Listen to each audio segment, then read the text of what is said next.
Hi, Joe. Okay, I got it. I'm recording now. You are okay. Did you? I think it must be because I have an account. Oh, did you pay for an account? No, I don't. I hope I didn't. If you're out there listening, Zoom, he does. Yeah, I didn't. I just signed up for mine. Well, Joe, welcome to episode 5 of Two Guys from Guelph. Yeah, How are you? Good. I'm. While you're chatting, I'm gonna quickly set up my phone so we can do a live at the same time. Okay. I don't know if that'll work for me or not. Let me just see if I can do it. Something live. 57 followers. Oh, I don't have a little. I don't know if my microphone will work.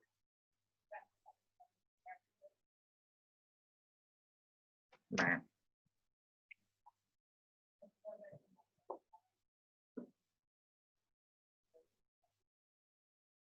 Now they're telling all my millions of followers that I'm live. Yeah. But I think you can join. You can join the live now. Oh, I can? Yeah. So do I hit? But I think you can join. You can join the live now. I just tried it. Oh, I can. Yeah. So do I hit?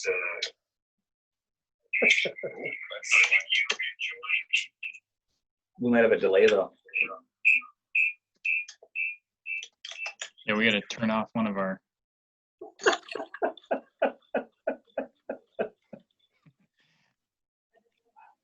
Are you sure we know what you're in here? No, not at all.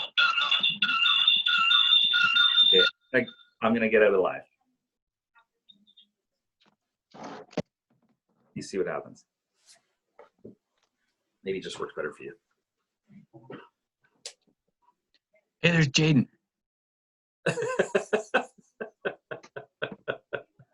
Okay, so I think I have everything set up. Yeah. So we wanted to, yeah, it's episode 5. Yes. We're off to a rocky start. You mean with the year or the episode? Take your pick. Yeah. So, how's the family, Joe? How are the kids? Oh my gosh. Well, they're doing well, like all things considered, I'm sure, and I'm sure everybody's feeling the same way, but it's tough. It's really tough to try to work and try to be a teacher and support your partner with what their job is. So I really feel for everybody out there because I know everyone's in the same boat, and it takes its toll. I stayed at Jen's last night because I think after tonight, I guess things are obviously changing. I don't know what the rules are, but as I was leaving, she started to teach, and she's a cert teacher, and just hearing her having to deal with listening to her teach her student, kind of that at the cert level, kind of reading and writing. It's I can only imagine. So I can only imagine. That's kind of what I'm going through. But anyways, yeah. Absolutely. Yeah. So I mean, we were. It's a strange time right now. There's not a lot of inventory. Right. So we were kind of coming up with what we wanted to talk about today. Yeah. And one of the idea that we were thinking about is one of the things that I'm sure people are seeing is that the market is at all-time highs right now, and very much so. We're seeing that it can be difficult in this time to understand what your house is actually worth. Yeah. So just discussing what those options are. What does that look like to have a real estate agent come over and obviously following all the precautions. So like Aaron and I are doing right now, we're doing a Zoom call. This is definitely an option for having an agent evaluate your house. And I think too, especially depending on how long ago they may have purchased or you've purchased, I think we can definitely get enough information off of the previous listing, and if there have been any updates.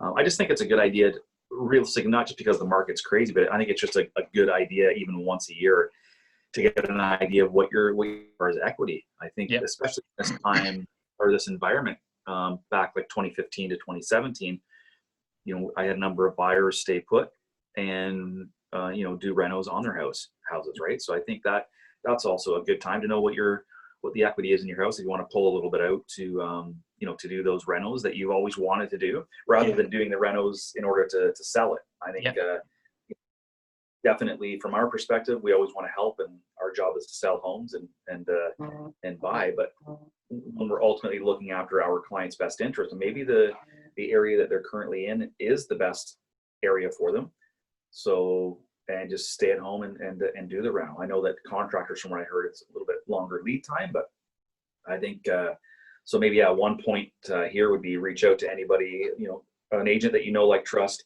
to really see what your home's worth. And sometimes it is a little bit of a crystal ball. We're not perfect at it, but I think just to see what you're at. So, and also I think if you own like a secondary property, maybe that that you might want to get rid of, I think with the lack of inventory now, it's a good time to maybe have a second look at that, right? If you're sitting on a couple of rentals, but ultimately. Absolutely. And I think I completely agree with you. And obviously, I mean, I know, keep in mind that there's always risk involved with what I'm about to say. But when you look at the opportunity cost of taking some of that equity out and like you said, building on your home and doing the renovations that you wanted to do, or looking at other investments, I think if you look at the cost of borrowing right now, and if you do the numbers and see if you can get a better return than keeping the money in your house, then it's definitely something to consider, is pulling some equity out and buying a investment property. Because it is, as long as you're comfortable with what the risk that you're taking on, and as long as you understand, if you have a firm understanding of what your return on investment is going to be, then it's definitely, this is a good time to be looking at pulling some equity and putting that money to work.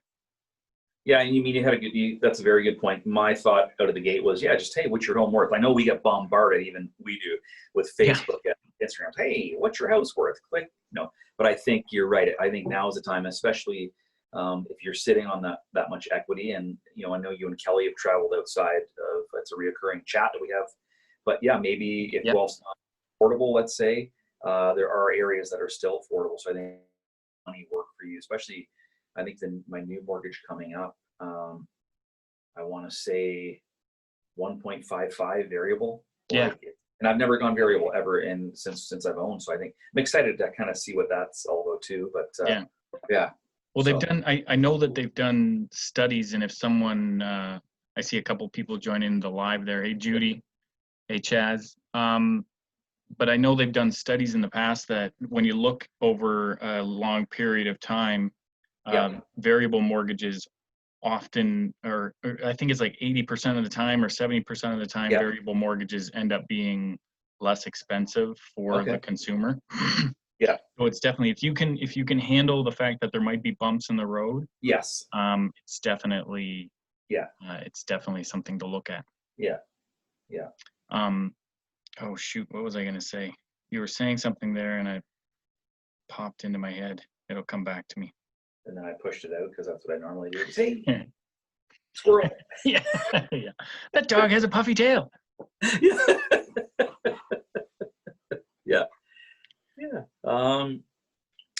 So overview. So what's your home worth? What equity are you kind of sitting on? Could you put that to better use because it is lower? The buzz around the office right now is that it seems like everything in Guelph is $1 million, which is, is unbelievable and scary. I remember the first house that broke the $1 million mark, I think was on Dominion, like many, many years ago, I think it was. And everybody is like, there's no way it's going to happen. Like boom. So Yeah. it's a different kind of market out there. And I know that we've talked about it in the past that, Toronto, well, everybody's made a big push if you're working from home, but we definitely need the inventory. Yeah, you had a great buy out of the gate first week of January. So Yeah. great feel good story for you and that's amazing. Yeah. So, Yeah. We're pretty excited about it, and they're really looking forward to yeah. their next step of the journey. So that's great. Yeah. Yeah. And one thing, just talking about, there's too many things going on. I've got all these notifications coming up.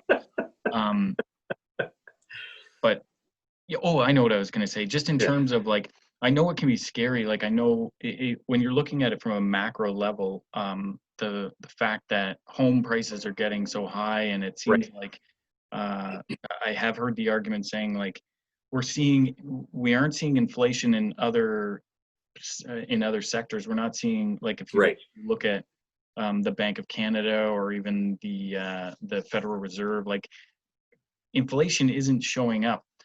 However, it does seem like we're seeing inflation in home prices. But I mean, I would argue that it's to do more with supply and demand, and Correct. the fact that with borrowing costs being so low right now, I don't see how it's gonna slow down anytime soon, just with borrowing costs being so low and supply and demand being what it is right now. I'm not, keep in mind, I'm not an economist, but I'm not concerned with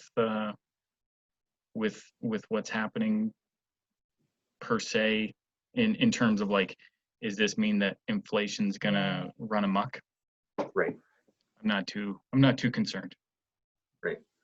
Well, that's good, because I mean, maybe I should know a little bit more about it, but I kind of keep my head down, and every day is a Tuesday, and go to work and help people. But yeah, I mean, we did see this, like I said, back 2015 to 2017, about June of 2017. We just, we're gonna be working a lot harder, which is good, and we just need that inventory. So, yeah. Absolutely. And the other thing that we wanted to talk about was, how can you make yourself competitive without leaving yourself exposed, let's say. Yeah. And one of the things that I like suggesting or recommending to my clients is, if it's possible, if you have enough time, like let's say that there's 7 days there, you go look at a house, and in 7 days they're going to be looking at offers. Right. And if your client is really interested in that, maybe something that you could look at is doing a pre-inspection. Right. Yeah. And so that's a way to make sure that you're protecting your client and making sure that they still have an opportunity to go through the house with an inspector that they trust. Yeah. And just take a look at everything that an inspector would be looking at. And then you can make a decision after going through with the inspector. Okay, do we want to put in an offer without an inspection clause because we've done it, or did we find too many deficiencies and let's wait for the next one? Yeah. And the argument that I hear from clients is, oh, that's $500, and what if we don't do it? Well, the alternative is that you could. So oftentimes there's a big number difference between putting in an offer with an inspection clause versus without. Yeah. So yes, you're right. It could be you're paying $500 for that inspection, but you could save up to $5,000, $10,000. Yeah, you don't to buy that. To buy it. Yeah. No, I agree, and I think that's good, because we're definitely seeing that 10 plus people going in on almost every home. So if you can kind of do your due diligence prior to get that one leg up, but yeah, for sure. Absolutely. I got my Instagram live on here too. I'm just going to see anyone. anyone in Instagram, if you have any questions, don't hesitate. Oh, it pauses when a phone call's coming through. Oh, it just fell over. Joe knows. All right. Anything else? No, that's all I can think of. It's really good seeing your face, Joe. Yeah, I know. Where do you? Yeah, I know. I know. It's a great face. Yeah. I mean, it's good seeing your face too. You don't have to tell me twice. I'll clap. Oh, nice. I think that's all right. everything. I always That's forget at the beginning to say, please hit like and subscribe to our channels. Yeah. That's right. Yeah. Make sure you hit like to this guy right here, right down there. Yeah.